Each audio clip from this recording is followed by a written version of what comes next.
13वीं सदी में Genghis Khan की क़यादत में मंगोलिया से निकलने वाले बहुत सारे मंगोल और तातारी जब हमले कर रहे थे मुसलमानों पर, यूरोपियन पर और चीन तक गए, उन्होंने बहुत ज्यादा मुल्कों को फतह किया और बहुत ज्यादा तबाही फैलाई, बहुत ज्यादा लूट मार की और उनके फौजी बहुत जालिम हुआ करते थे।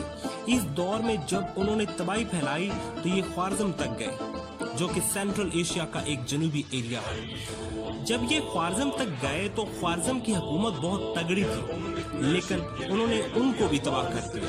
जब मंगोलों और तातारियों ने ख्वारिज़्म की हुकूमत को तबाह कर दिया तो एक कबीला वहां से भागा और वो कबीला काई कबीला था और इस काई कबीले के सरदार का नाम था सुलेमान शाह।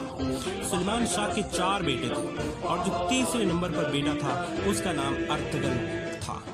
अर्तुगरुल गाजी ड्रामा भी इसी पर बना हुआ है।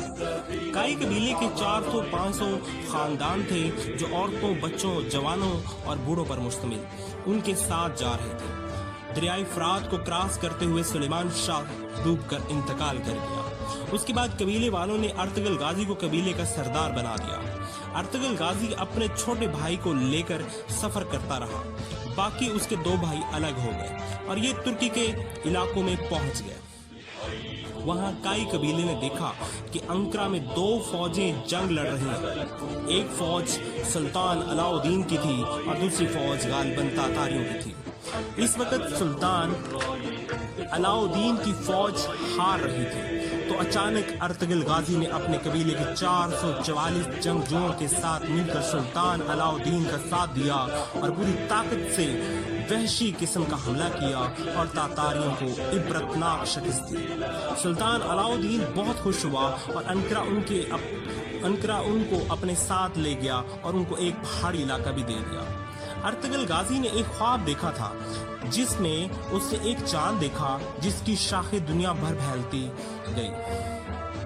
तो उसके मुर्शद इब्ने अरबी ने उसे बताया था कि तुम और तुम्हारी औलाद बहुत बड़ी सल्तनत पर हुकूमत करोगे और मुसलमानों की खिदमत करोगे।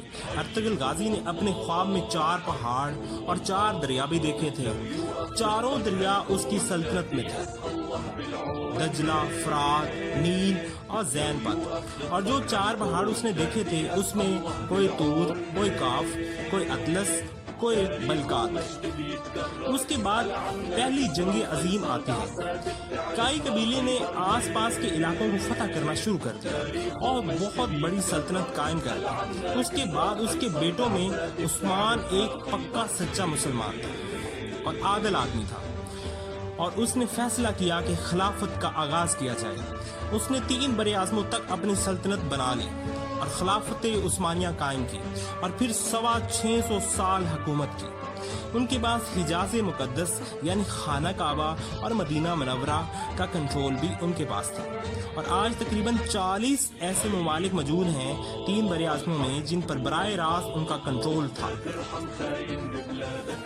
पहली जंग अजीम के बाद इतने कमजोर पड़ गए कि उनके सरदार वहीदुद्दीन को जला वतन कर दिया गया।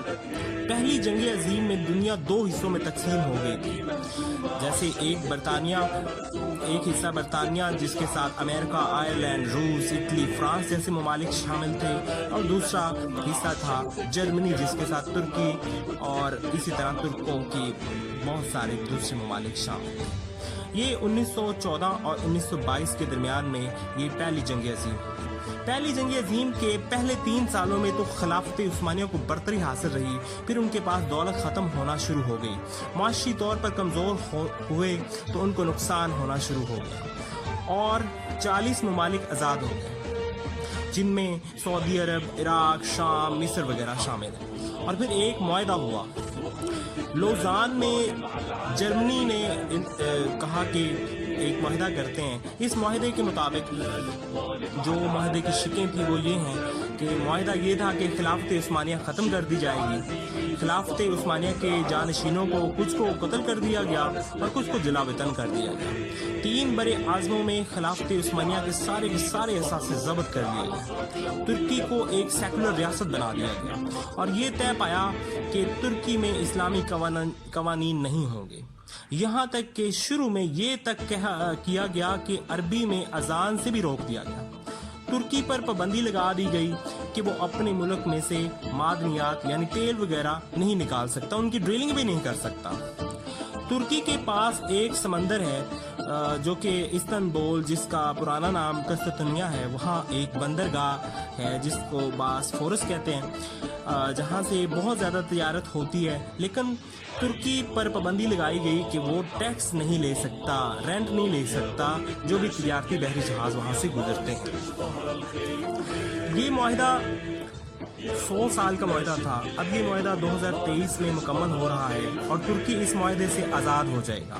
اس لیے ترکی کے طیب اردوان موجود ہیں جو ارطغرل غازی کا ڈرامہ اس لیے لے کر آئے ہیں کہ مسلمان جان سکے کہ ان کی کیا خدمات ہیں اور ان کا کھویا ہوا مقام واپس دلا سکے۔ اس لیے ارطغرل غازی لازمی دیکھنا چاہیے تاکہ جان سکیں کہ مسلمانوں کے خلاف کس طرح سے صلیبی قوتیں سفارہ ہیں اور مسلمانوں کو یکجان ہونے کی ضرورت ہے۔ آج کے لیے اتنا ہی۔ نیکسٹ ویڈیو میں آپ کو بتاؤں گا کہ اب ترکی کیا کرے گا اور کس طرح سے مسلم ممالک کو اکٹھا کرے گا۔ تب تک کے لیے اجازت دیجیے، اللہ نگہبان۔ 13ویں صدی میں چنگیز خان کی قیادت میں